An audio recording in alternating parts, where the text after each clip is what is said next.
Salut tout le monde, ici Chimie Taillandier, comment ça va? Alors aujourd'hui je suis ravie de vous retrouver dans cette nouvelle vidéo dans laquelle je voudrais parler avec vous des origines de Jadina et Ténébris. C'est parti! Alors tout comme nous le savons, dans le deuxième tome Origine dédié à Jadina, nous apprenons que cette dernière est la fille de la reine Adéride et du roi Kinder. Cependant, après avoir lu ce tome plusieurs fois, je n'ai rien noté d'anormal et pourtant il n'y a pas très longtemps, en relisant à nouveau la scène où Invidia se met en colère contre Jadina, cette dernière dit « Tu n'es même pas le fruit de l'union de » avant d'être coupée par sa sœur Adéride, ce qui laisse donc bien sous-entendre qu'elle n'est pas la fille d'Adéride et de Kinder. À ce moment-là, sans prendre en compte le tome 13, on peut donc penser qu'en réalité, elle est la fille d'Adéride, mais que son père est le professeur Vangelis avec qui elle a une liaison amoureuse depuis des années, et que donc elle serait une sorte de bâtarde, de princesse non légitime au trône.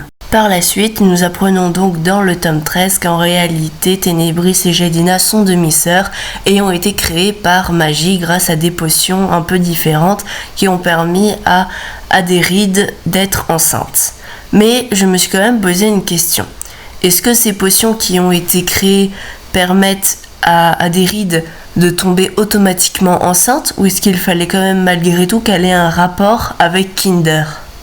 Alors après réflexion, je suis quasiment sûre que ces potions lui permettaient de tomber automatiquement enceinte sans qu'elle ait besoin d'avoir de rapport, tout simplement parce que si on regarde l'apparence physique de Ténébris et de Jadina, on peut voir qu'elle ne ressemble en rien à celle de Adéride et de Kinder. Déjà, Ténébris ne ressemble en rien à Adéride et Kinder puisqu'elle a les cheveux noirs, les yeux rouges et le teint très pâle. En fait, elle ressemble énormément à son père adoptif Darkel et je pense qu'à l'origine, Patrick Sebral avait dû vouloir faire d'elle sa véritable fille mais qu'il y a finalement changé d'avis en cours d'écriture. Mais leur ressemblance physique peut quand même être expliquée grâce à la magie et à la sorcellerie. En effet, on sait grâce aux chroniques de Darkel qu'à l'origine ce dernier était un jeune garçon tout à fait ordinaire et que c'est sans doute à cause de la magie qu'il a changé d'apparence. Et comme Ténébris a été créé grâce à une potion qu'il a lui-même fabriquée, cela peut donc sans doute expliquer pourquoi ils se ressemblent autant tous les deux. Et aussi, il ne faut pas oublier le personnage de Abyss dans le tome 13-14 qui apparaît également dans World Without. À l'origine, c'est une bactérie qui a été créée par Darkel et qui a pris possession du corps du professeur Vangelis en le tuant d'ailleurs sur le coup. Et il a apporté des changements physiques à son corps. Son teint est devenu plus pâle et ses yeux plus rouges. Donc voilà. Ténébris n'est pas la fille de Adéride, de Kinder, ni même de Darkel, mais elle ressemble à Darkel grâce à la sorcellerie. Pour ce qui est de Jadina, son apparence physique est différente de celle de Ténébris parce que comme nous l'avons dit plus tôt, elle n'a pas été fabriquée grâce à la même potion.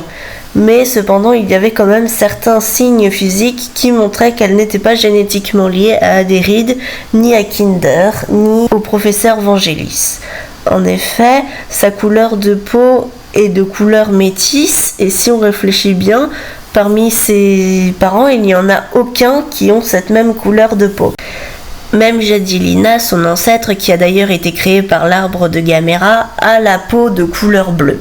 En fait, la seule personne qui pourrait avoir la même couleur de peau que Jadina se trouve dans le dessin animé, dans l'épisode intitulé La princesse d'Orchidia, où on rencontre Adenia, qui est en fait la cousine de la reine Adéride. Sauf que ce qui se passe dans le dessin animé n'est pas canon et ne se passe absolument pas dans la BD. Donc Adenia n'existe pas, faisant de Jadina la seule personne de sa famille à avoir cette couleur de peau mate. Tiens d'ailleurs, en regardant le dessin animé, je viens de me rendre compte que Adéride est bel et bien représentée avec la même couleur de peau que Jadina, mais encore une fois, le dessin animé n'est pas canon, et si on regarde bien les représentations de la reine Adéride dans la BD, il me semble bien que sa peau est plutôt de couleur blanche. À vous de me dire ce que vous en pensez dans les commentaires. Donc voilà, cette vidéo touche à sa fin, donc je voulais bien voir avec vous toutes les preuves qui montraient avant le tome 13 que Jadina et Ténébris n'avaient pas été nés de façon normale. Donc n'hésitez pas à vous abonner, à liker et à commenter si cette vidéo vous a plu. Et surtout dites-moi aussi de quelle couleur vous voyez la peau de la reine Adéride, parce qu'il y a des moments où je la vois blanche et il y a des moments où je la vois plus sombre. Donc voilà, dites-moi ce que vous en pensez, mais bon, pour ma part, je suis persuadée que Jadina a bien la peau mate et que Adérid a bien la peau blanche. J'espère que cette vidéo vous aura plu. Je vous fais de gros bisous et je vous dis à bientôt.